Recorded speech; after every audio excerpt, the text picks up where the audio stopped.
Welcome to the channel, everyone, and we are back talking about the Philadelphia 76ers and the James Harden move that has officially been in full effect. We have gotten a 2-game sample size of what the James Harden Philadelphia 76ers looks like, and let's just say it's scary hours a little bit, but I'm here to tell you, let's pump the brakes a little bit. I'm going to explain why I don't think they're locks for the championship. Now, I know there's a lot of people that don't believe this, that they are automatic locks for the title, because the East is really wide open with the amount of talent that's going there. I mean, we have about 6 teams or so that all could potentially be title contenders at the end of the day, but only one of them will end up losing and not making it to the second round. So we have a lot to look forward to when it comes to these playoffs. But I'm going to talk about the Philadelphia 76ers because there's a lot of variables to go around. Now, I'll get one of the main ones out of the way: health. Whatever team is coming out of the East is most likely going to be the team that has the most health. The best quality to have in a player is availability at the end of the day. And there's a lot of teams that are dealing with health issues, such as the Heat, obviously the Nets. A lot of teams are dealing with their main stars not on the court. And Philadelphia right now has their 2 main stars healthy and good to go.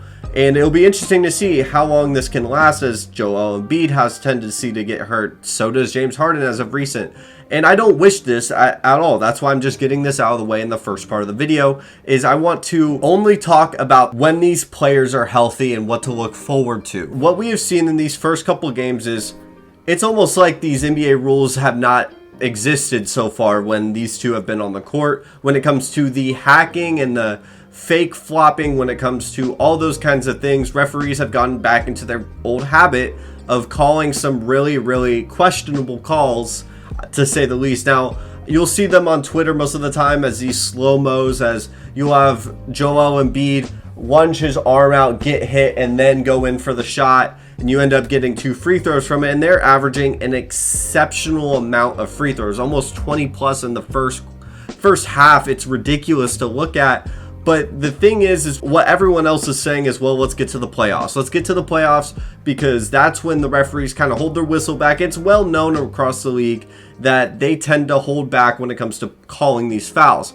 And when I looked into James Harden's career log, because I kind of wanted to see, at first I was trying to see what his clutch stats were when it comes to the playoffs, and is he a clutch performer? Because from me being a Rockets fan, I mean, like everyone else, we got to watch the Rockets, but I would intake any James Harden media. I have in the closet over there 3 James Harden jerseys. He's still one of my favorite players, and I'm still gonna sit here and say I don't know if the Sixers are title favorites right now, because I've seen this story go on before, where the regular season is almost too easy for James Harden. And specifically in the year when they made the Western Conference Finals against the KD-led Warriors, and they got super close, I remember specifically in that series that Chris Paul was the finisher. James Harden started the first half on fire, got them to a 15-point lead, and he kind of would dwindle off in the second half while Chris Paul would end up finishing the game for him. And when he went down with the hamstring, if you remember, the Rockets had about 15, 17-point lead in both of those end games and could not finish the game out by winning the games, obviously. And it was interesting to see maybe Joel Embiid could be that closer for him. All the matchups that are going on in the East, I'll take a look into them in this video, but I just wanted to look ahead, and I noticed a quick little trend in that the more attempts James Harden tends to get in the playoffs, they lose.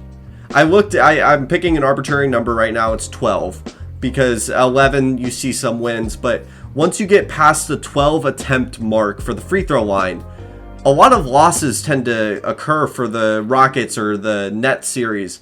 It was not very common for James Harden to win games when he got the calls that he ended up wanting. And more or less, when they had less attempts, they won the games more easily, actually. I don't know if that's something I need to go look at, and maybe it's because once he got the calls, he actually tried to make more attempts to get those calls consistently throughout the game, and maybe that cost an air ball or a backboard based shot, because that happened a lot. As a Rockets fan, if you remember, the man would have a step back and they wouldn't call it, and then all of a sudden just dunk right on the top right of the backboard because he thought he was getting fouled, so he just would chuck it up and hopefully it would go in half the time.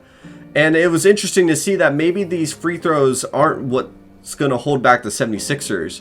And it might end up being health, and it might just end up that they don't have the depth, or Danny Green has a bad series, or potentially the Bucks who I think will be the toughest matchup for him moving on into the playoffs, right there with the Heat or a healthy Nets team. Because right now, those 4 are the guys I'm really looking at as contenders. I understand the Bulls are having a really good regular season, but I don't know if they have the experience, and I have not seen DeMar DeRozan perform in the playoffs at an elite level yet, and so there's no reason for me to expect him to. The narrative that James Harden doesn't perform in the playoffs isn't completely true. He does have some very low lows, and I just don't think he's a great closer in the playoffs. Yes, he had the block against Lou Dort, and he has some great moments, just like any other superstar does.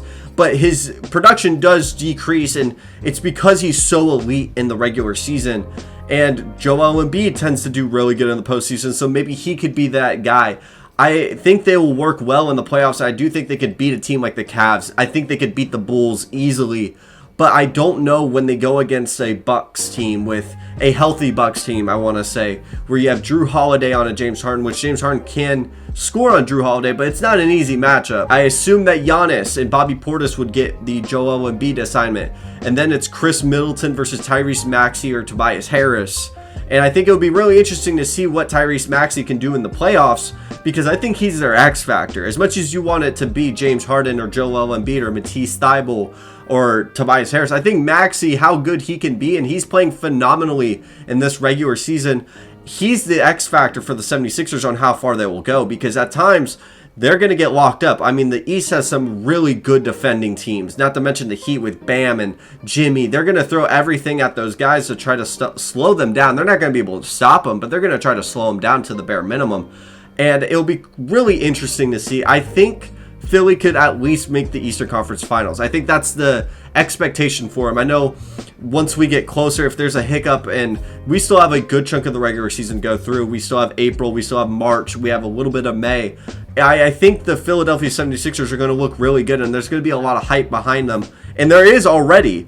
I mean, this Knicks game, I watched Joel Embiid dominate with James Harden playing phenomenal ball, and he's a fantastic playmaker. I never thought James Harden was washed. I think the system that he was in was just not what he can do at his best with. I still think the best James Harden so far, now it might be this James Harden in Philly, was when Clint Capella was on the Rockets. And when they moved off of Clint, I still think it was a bad move, because James Harden plays the best when he has a pick and roll man that can go up and catch lobs.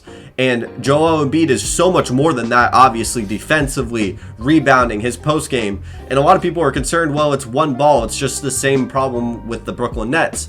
The thing with Kyrie and KD is they're ISO guys that can take up the entire shot clock and then get a relatively open look. Joel Embiid, he's a post guy. He's going to make his move fast. He's not a guy that's going to be on the perimeter having to dribble the ball for 13 seconds. And he's going to be able to get the ball out of his hands and up to the basket as soon as possible, or get a foul called. And that's why I think maybe the foul calls are going to affect Joel Embiid more than it is James Harden, because I don't know if Harden needs to get the foul calls as consistently to succeed. I think Joel Embiid might need it a little bit more. Now, he's a physical force of dominance, and a lot of people are just saying, well, don't foul him. It's the same thing with the Rockets, and this is why I feel like I can have a perspective on this from an outsider's look now, as my team is tanking and not playing great, and they play tonight, and I will say this real quick, get my Rockets take. Give Jalen Green another 16 attempts, please, Stephen Silas. If you just watched my video before, you'll understand I'm not a big fan of Stephen Silas, but that's my little Sixers take to get out of the way. But I do think the Sixers are going to be just fine, but I don't know if they're just exactly the favorites. I think there's still a lot of holes to fill, and they still have a lot of time to build up the chemistry, but it's not a long time. You don't have a full season. It's rare that you see a mid-season trade immediately benefit a automatic win of a finals. Like, it's not something you see often. And I understand that you take every trade as its unique own entity, and we haven't seen a trade like this mid-season in a long time. So I do think that they have a chance to win the finals, but I don't know if this East will eat them alive. There's a lot of teams in the East that are very much like physical, defensive, and I think James Harden might be in for some trouble if he's not able to get the calls that he's used to, and he can't shrivel. Like, he has the potential to shrivel in the playoffs. I don't think he will. And I think he also is a decent enough defender for the Sixers team. But I think a good wing, such as a Chris Middleton's going to have to play fantastic. Jimmy Butler those guys are who can really hurt the 76ers. Not to mention, I do think Giannis is Giannis, man. Like, there's not a guy that can stop Giannis in this league when he is going and he wants to go get a 50 ball in the finals. I still think the Bucks have all the potential in the world to go back to back this year in a wide open NBA, and that is my take for this video. If you're at this point of the video, please like and subscribe. Thank you so much for watching. Leave your NBA hot takes down below for an NBA hot takes video. I know I just said that over and over, but thank you so much for watching. My goal is to try to get 1,000 subscribers by the end of the summer. And let's slow our roll on the James Harden and the Philadelphia 76ers winning the NBA Finals, because I think there's a man from Milwaukee that has something to say. And have a wonderful day.